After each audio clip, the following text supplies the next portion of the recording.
Di kampanya ji bo seroktiye de Donald Trump civaka Bitcoin û hêza polaya Amerîkî ya 100 sal berê da berhev. Vê ruhê Amerîka ava kir û her ev ruheyek wê alîkariya me bike ku Amerîka careke din em mezin bikin.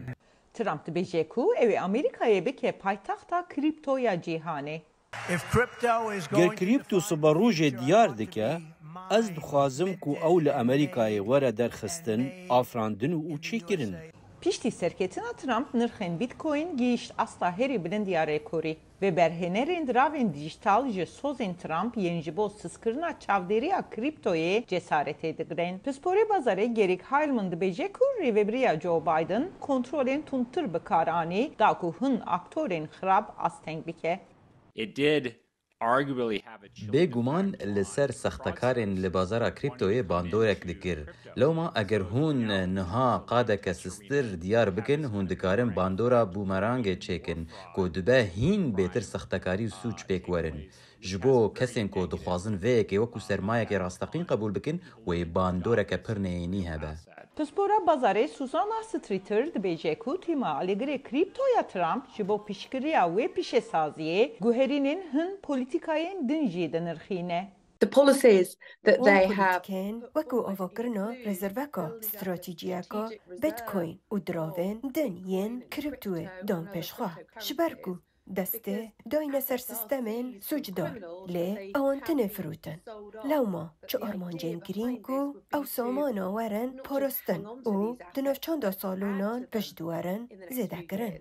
Streeter dibêje nêzîkatiya Trump pirtir li gor berjewendiyên krîptoyê xuya dike ku wê pişesaziyê bi giştî bê kontrola hikûmeta navendî bihêle.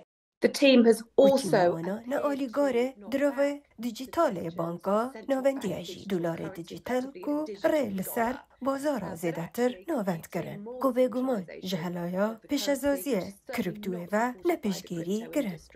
û herwiha Elon Musk jî heye ku kampanya wî ya meşîneyên elektrîkê Tesla xwediyê ji marekê girîng ya Bitcoinê ye. Musk piştgiriya kampeyna Trump kir û niha ji bo baştirkirina kêrhatîbûnê wê hevserokiya hewlên rêveberiya wî bike.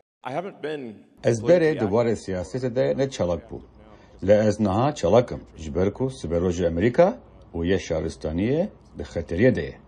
Heilman dibêje ji bo avakirina eleqeya krîptoyê Musk wê di navenda hewlên Trump de cih bigire.